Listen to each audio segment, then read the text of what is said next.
Hello and welcome. I'm Mark Winkworth. You're listening to Tales of the Sea. My guest today is Captain Elliot Rappaport, a lifelong sailor, licensed captain of ships great and tall, leader of oceanographic expeditions across the globe, and a professor of more than 30 years at the Maine Maritime Academy in Castine, Maine.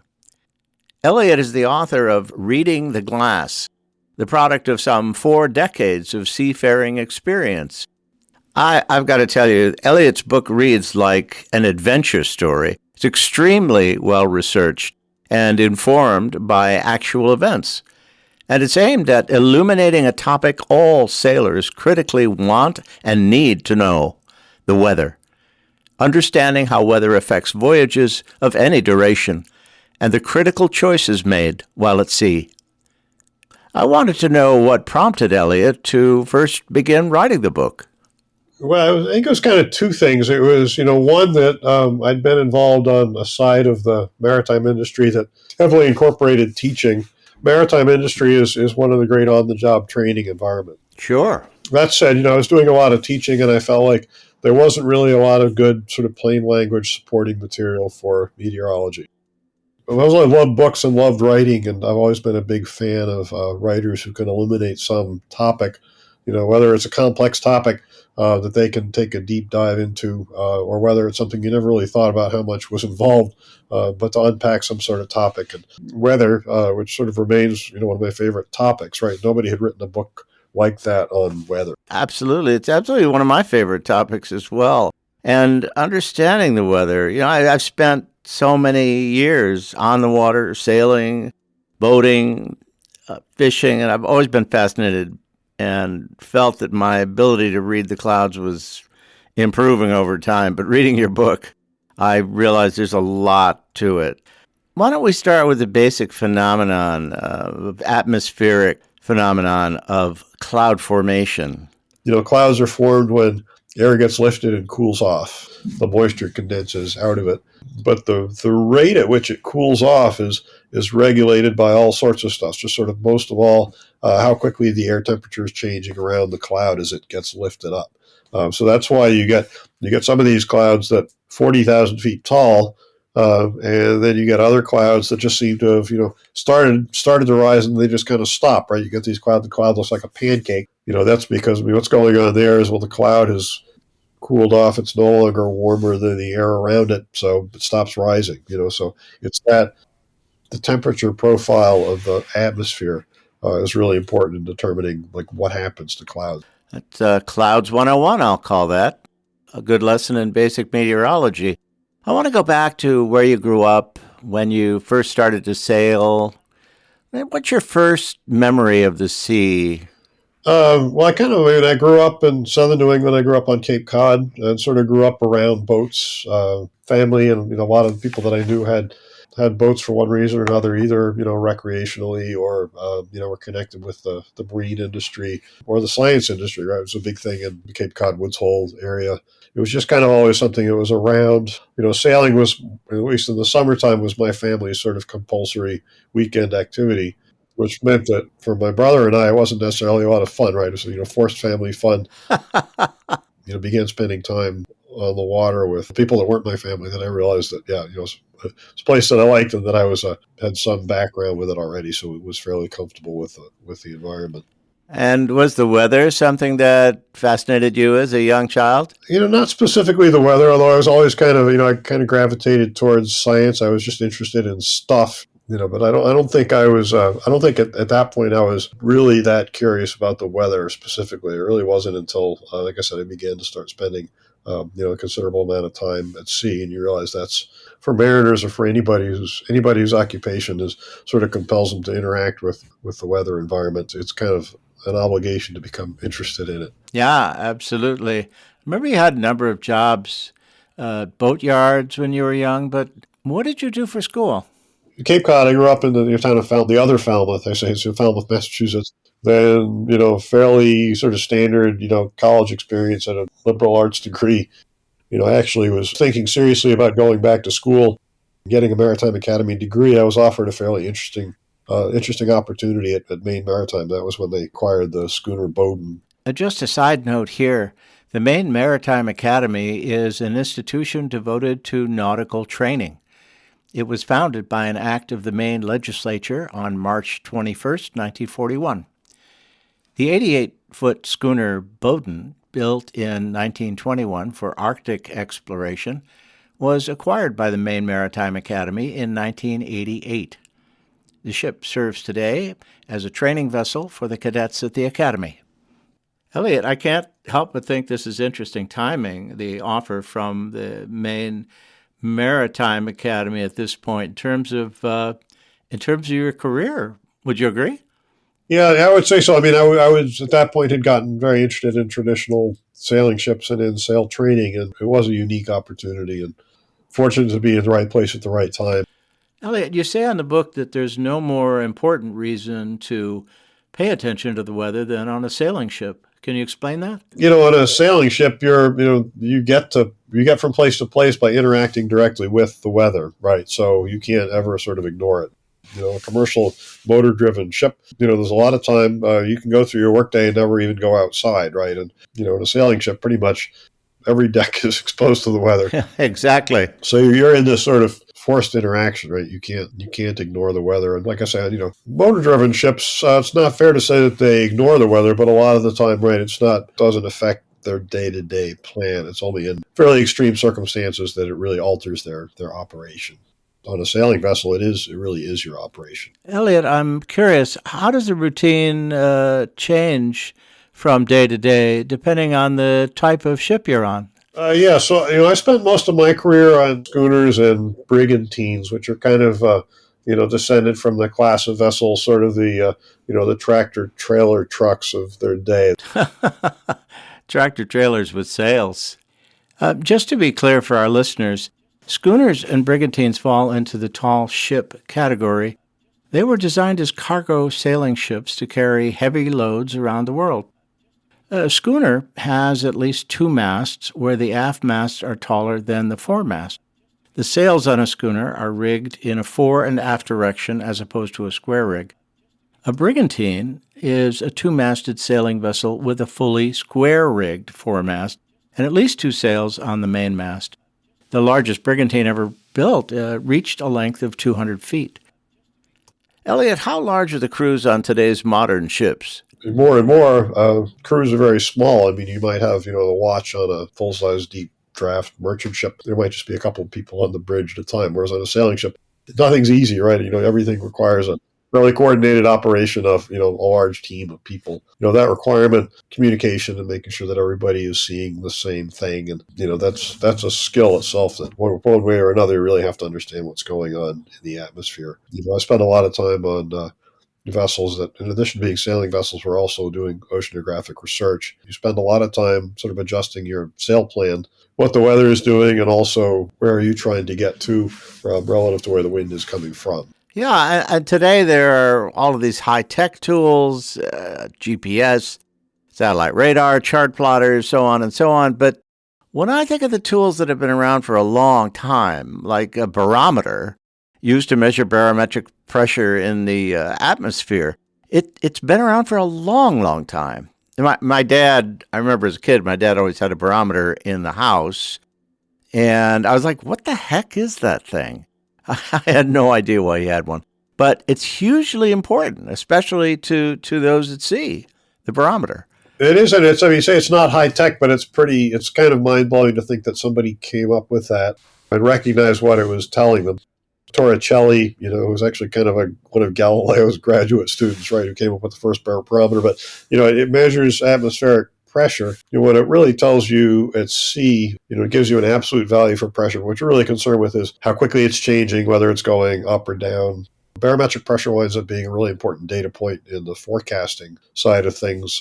There's a lot of information they can get now with remote sensing, satellite imagery and stuff like that. Barometric pressure is not one. They can't measure pressure remotely. So somebody, you have to actually have a device there to measure it. The barometer is kind of what lets you locate yourself on the weather map. A weather map is not like a road map. It's not perfectly synchronized to the terrain. And a lot of the times, where you are absolutely less important than sort of where you are located relative to the features that are on the weather map. You think of all the tools that are available today.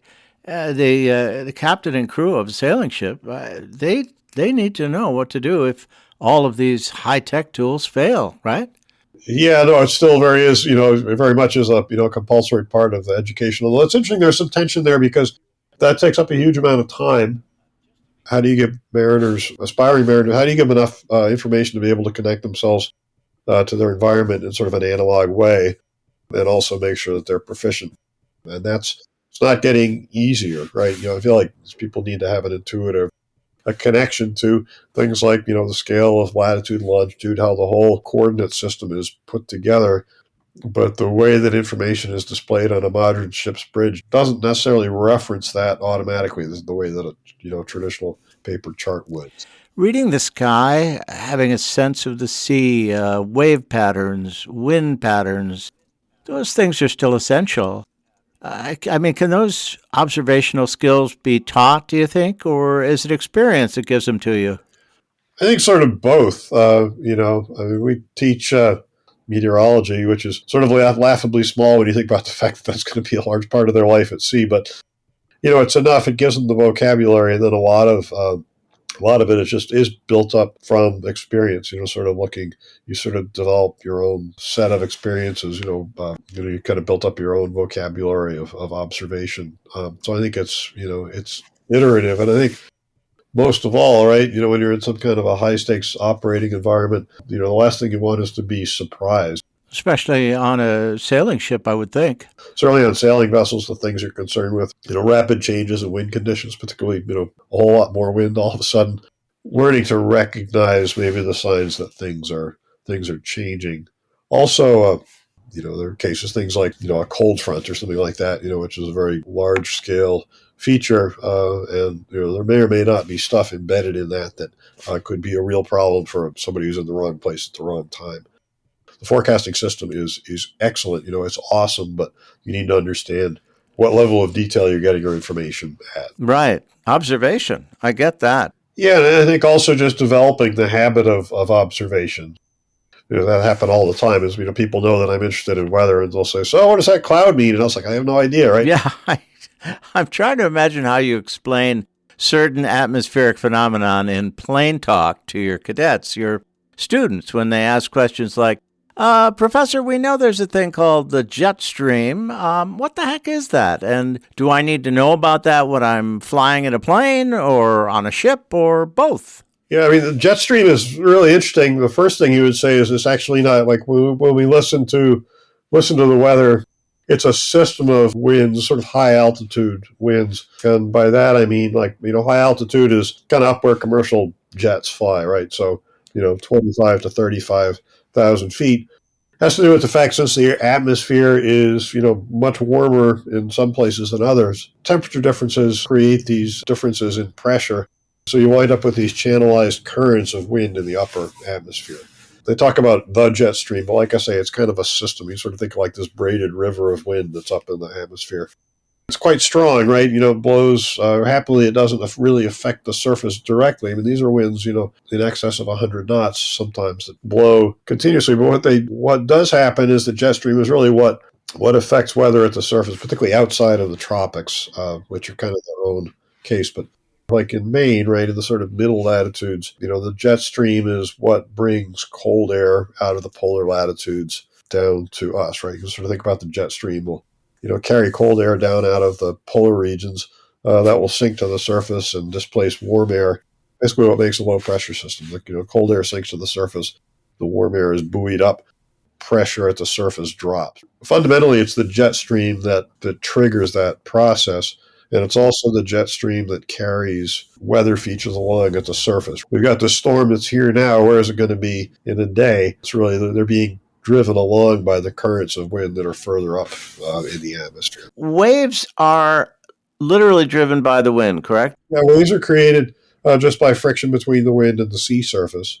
And, the one distinction I would add is that, the wave might persist after the wind stops or after the wave has outdistanced the wind that's making it. So Typically, you distinguish between waves or wind waves, right, which are local waves being created by the sort of ambient wind, and then you get when people talk about swells, right? Swell is typically it's been generated by some distant energy. So you might have, and you see this quite a bit at sea. You might have a calm day in terms of the wind. You might have almost no wind at all, but there could still be fairly large waves, and those are swells. They're waves that are being made somewhere else effectively, and they can travel a long way. They can travel thousands of miles, right? Another fascinating and oftentimes scary weather phenomenon, the squall. And you might be out sailing on a beautiful, hot summer day, and all at once you see a dark cloud and a wall of water headed toward you. And it's like, okay, pack up lunch because we really don't have a lot of time. Let's take in the sails and get ready because it's coming fast. Yeah, I mean, a squall it's sort of the marine version of a thunderstorm, right? So the mechanism, it's the same. It's a cumulonimbus cloud, which is created by convection, which is where you have a lot of typically warm, moist air near the surface rising up through colder, drier air. It can be either something like in the tropics, right? That's sort of happening all the time. You'll have some area, for whatever reason, the air gets locally warmer and moister than the air around it, and you get those big tropical rain squalls. And you can also get them on a much larger scale, like a continental scale with something like a cold front, right, where you have large cold air mass kind of pushing down through a place where the air is much warmer and moister. The warm air pops up, it makes big, tall, puffy clouds, a lot of rain. It's that process of really rapid rising. As the air rises, pressure drops underneath and air rushes in. And then at the upper end, the air rises, eventually cools off and sort of comes plummeting back to the surface. So it's that sort of sucking in and then downward motion of the cold air. So that's what makes things so active, at times so violent. They can be very local or they can be part of a much larger feature. Typically doesn't last that long. You can get a lot of activity all at once. I mean, those are the same clouds that produce heavy rain, hail, things like that. Well, I mean, they come through on, as you say, on a hot, still day, like a freight train. I mean, suddenly you go from, almost no wind to like 30, 40 knots or more. It's a massive hit. But then in no time, the sun's back out and you're like, hey, what happened? It's wild. Yeah, and that's stuff that, those are the sorts of things, like sailing ships, particularly at sea, are potentially vulnerable to that sort of stuff. Not just sailing ships, but, sailing vessels as a whole, right? There's a yacht called the Bayesian sank last year, and, they were at anchor. They didn't have any sails up at all. A quick side note here. On August 19th, 2024, the luxury yacht Bayesian capsized and sank off the coast of Sicily after being hit by a violent storm, resulting in 7 deaths. The ship was struck by a powerful cyclonic-type storm while at anchor off the coast of Portello, Sicily. Elliot, I know the investigation is ongoing, but what in terms of weather appears to have happened? It was a thunderstorm, basically. It was a large, cumulonimbus squall. It wasn't an entirely local feature. It was part of a small front that was pushing through. Relatively unusual, right, for that sort of thing to happen to a sailing vessel without any sails up. But it is an example, right, of how much force, and that was not a long-lasting event, right? It was over in minutes. Yeah, 16 minutes. A terrible tragedy. They were close to shore, which is just so devastating. Elliot, when you're out at sea, in the middle of the ocean, you've been out for days, weeks, months, how much are you relying on other ships that may be on the same bearing or course as you are? You might be checking in to find out what might be ahead by half a day or a day. Are you talking regularly to other ships? It sort of depends. There's not a ton of team traffic between ships. Ships talk to each other all the time, but it primarily has to do with traffic issues, like things like, we're going to alter course to starboard and pass port to port, that sort of stuff. If you're part of a fleet, like if you're part of an operation that has multiple ships at sea, you may talk to other vessels about, the conditions they're encountering. So it's not never, although it's usually not so much part of the day-to-day. Sometimes locally, there'll be traffic if you're in some sort of coastwise environment. I guess it sort of depends. But in sort of the offshore, deep sea environment, unless there's something specific that you're watching. Right. What about weather forecasting? What kind of information is shared in that instance? You think about the forecasting side of things, one of the most important measurements, and again, one of these things that a satellite can't do, right? You look at these weather stations, about 100 National Weather Service weather stations in the U.S. One of the things they all do twice a day is they send up a weather balloon, right? And one of the most important things weather balloons do is really they take the temperature of the atmosphere on their way up. And that's one of the big determinants of how weather is going to form, how clouds will behave as they form. We talked a bit about weather phenomenon, such as squall, for example. Is there a lot that these weather events share in common when you think of a squall versus tropical storm versus a hurricane, cyclone, a waterspout? Are there elements that they all share in common? Yeah, I mean, the thing that they all share is they're all about sort of the transfer of energy in the atmosphere, right? So, it's all about the buoyancy differences between warm and cold air, and the fact that if you cool air off, you eventually start to see droplets of liquid water or ice. Okay. The interesting thing is like weather, it's sort of a fractal, right? And so you can look kind of at any scale and see the same processes. If you look at something like a tropical cyclone, right, which in its most mature form is a hurricane. I never thought of that. A hurricane is a mature cyclone. Right, yeah. Hurricanes are tropical cyclones. Like generically, the thing is a tropical cyclone, depending on where in the world you are. As the tropics get very warm, the sea surface rises above a certain temperature, 26 degrees Celsius. At that point, you've got a high enough concentration of heat and water vapor in the atmosphere. It's just kind of like a spiral galaxy made out of thunderstorms, right? It's the same process that we were talking about. It's really powerful. It's, warm, moist air that gets very buoyant, rises up into these incredibly tall squall clouds. In the case of a tropical cyclone, it's happening at a scale that's large enough to form a storm. Fundamentally, the building blocks are all the same, but it's really a question of scale. So it's really that tipping point that sends you into the danger zone. So it's that accumulation of heat energy, and particularly the amount of water vapor. They're sort of the tipping points for these storms. So as things warm up globally, the atmosphere is warmer. Most importantly, there's more water vapor available in the atmosphere. But that's why, we think about hurricane season, right? Very rare to get a hurricane in March or April, or not never, but very, very rare, whereas they tend to be concentrated in the warmest part of the year. You often hear the term prevailing winds, wind patterns that tend to dominate a particular region. In Maine, for example, the prevailing winds, particularly in the summer months, tend to be from the southwest. When you're sailing down in some of the warmer climes, in the islands, the American and British Virgin Islands and so on, the prevailing winds are usually referred to as the trade winds, correct?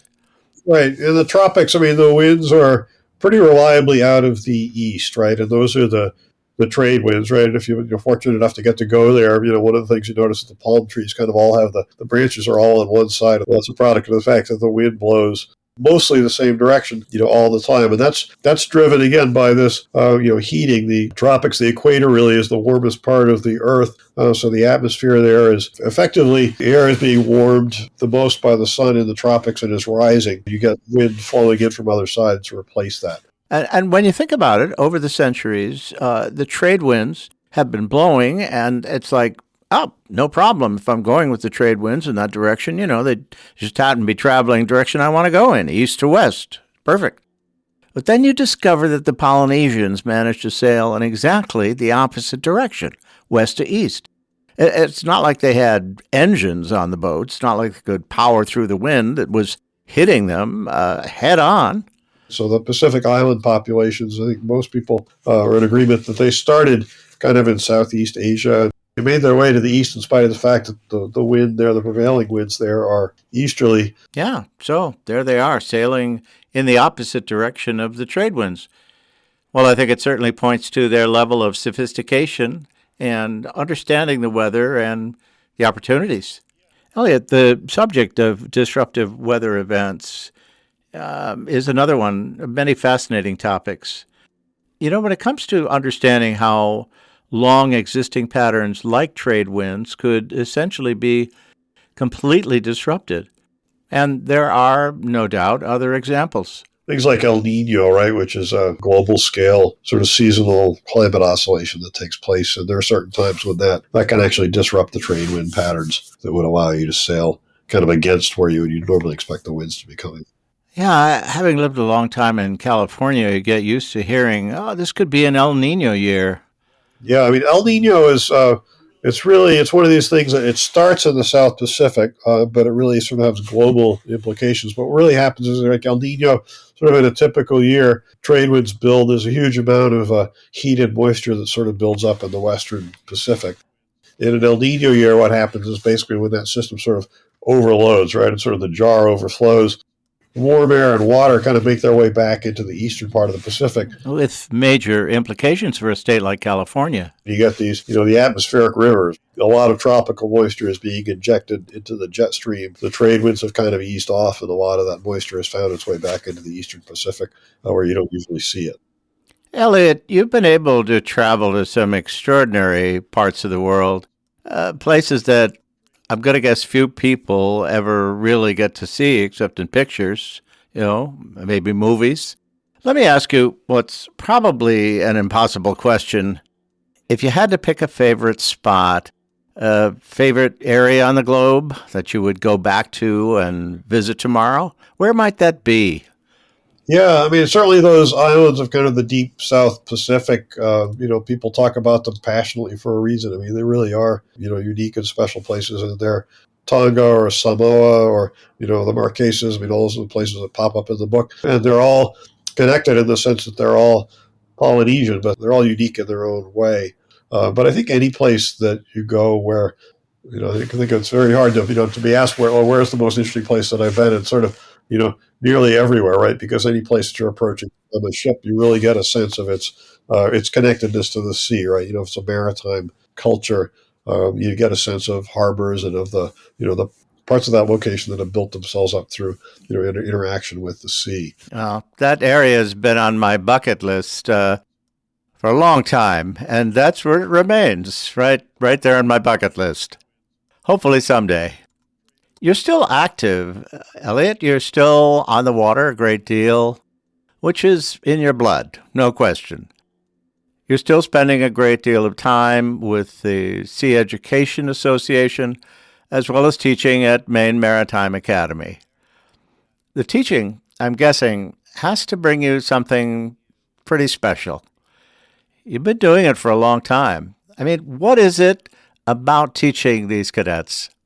If you're lucky enough to be teaching something that you're interested in yourself, it gives you the sort of the time and the license to think about it. It's certainly there's really feel like there's no better way to expand your own understanding of something if you're trying to think about multiple ways to explain it to other people. So much of the learning that like a mariner is going to do is actually going to be at sea on the job. So I feel like, particularly at a place like the Maritime Academy where you're really preparing people for careers at sea, getting to engage them with the material itself, but also getting them started on thinking about, how do you build your own body of knowledge? The great thing about teaching at a place like Maine Maritime Academy, there's just an almost unlimited connectivity to so many different parts of the seagoing world. I think the book succeeds on so many levels, simplifying the complex science of meteorology, breaking down weather phenomena in layman's terms, sailing adventures around the globe, all delivered in an authentic and compelling narrative, making the book, to my mind anyway, completely accessible and engaging. That was really my goal, was to put together a book, plain language book about the weather, where the science was correct, but where the explanations were accessible. Well, I think you've succeeded, and then some.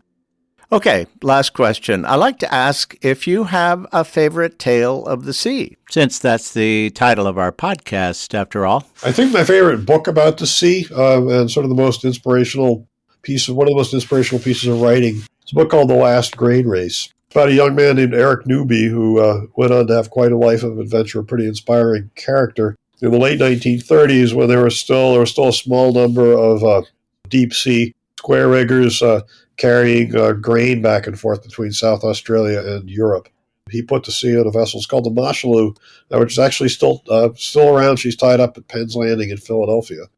It's an incredible, richly detailed, very humorous story about young men going to sea, 18 or 19 years old, living in Britain. And the author himself really led an inspiring life. He was a sort of an adventurer, like so many people his age.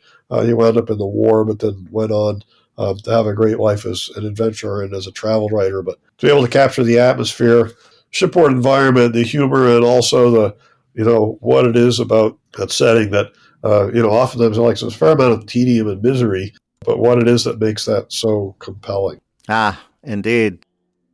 Ah, thank you, Elliot, for sharing that. The book is The Last Grain Race by Eric Newby. I think we managed to touch on some things today that certainly opened my eyes. And also, you've managed to put a complex subject in a language that people can really understand, and I want to say thank you again. I really appreciate your time on the show today. Certainly, yeah. Thank you. Thank you for the opportunity. Thank you for your interest in the book. And sorry to show up with a cold, but that's the way things go at this time of year. Not at all. Not at all. You're a real trooper. I appreciate your pushing through. Yeah, I thought we might end this episode with an excerpt from Reading the Glass to give you a little bit more of the flavor of the narrative style that I find so very compelling and engaging. Here, then, is an excerpt. At home in Maine, on my laptop, I watch the daily animations of weather models. On my screen, the vast Pacific is 11 inches across, the swirling graphics of wind like rapids on a river.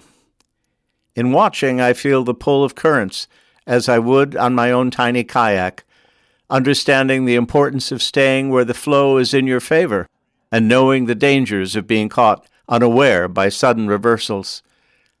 The ship's mission is this: sail east, keeping north of the Antarctic low-pressure systems to assure fair winds, while looking carefully back at the tropics for signs of late cyclones. I'm grateful to be home while the world sails on, but I do remember the adventures of a lifetime. That ends this episode of Tales of the Sea. If you enjoyed this episode, please tell a friend or two. And a very special thanks to my guest today, Captain Elliot Rappaport. This episode was produced at Munjoy Studios in Portland, Maine.